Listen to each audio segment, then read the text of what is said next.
Yeah, this slick video is produced by NYC and Company to promote tourism in a city that was brought to its knees by the pandemic. Businesses that cater to visitors took a major hit, like this beloved gift shop in Lower Manhattan, which has been in business for more than a century. The owner now barely holding on after losing more than customers. New at 10, Ron Lee reports.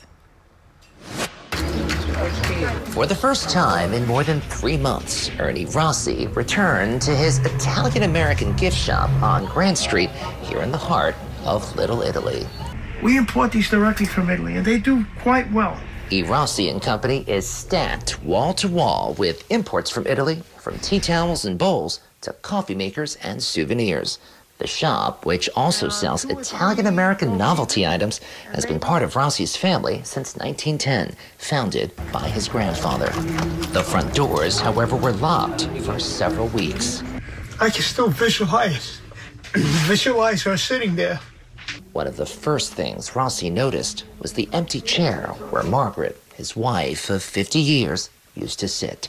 The other night, I was in my kitchen, and I went from the kitchen to the bedroom. When I walked in, I was ready to say, "What do you need, honey?"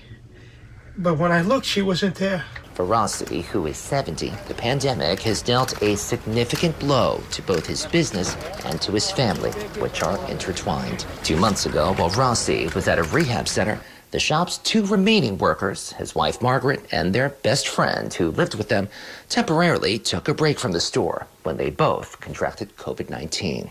Within weeks, the love of Rossi's life and his friend, who he considered a son, were both dead. They caught it in somewhere mid-March, so I thought it was almost practically gone away, but that wasn't the case. On top of that tragedy, Rossi is now scrambling to keep the business that was first passed down to his father from permanently closing its doors. Prior to the pandemic, Rossi says most of his customers were tourists.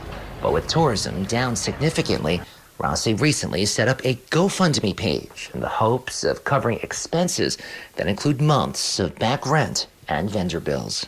Rossi admits he and his wife, who had no children, almost never took a vacation because the shop was their life. He would be devastated to lose it. This is all I know, and she would want me to stay here because there's so many people that come in. Ernie, how are you? She know that I won't feel lonely. In Manhattan, Ron Lee, New York 1. We're wishing him the best. Okay, there's still much more to come in our next half hour as we approach the anniversary of George Floyd's death.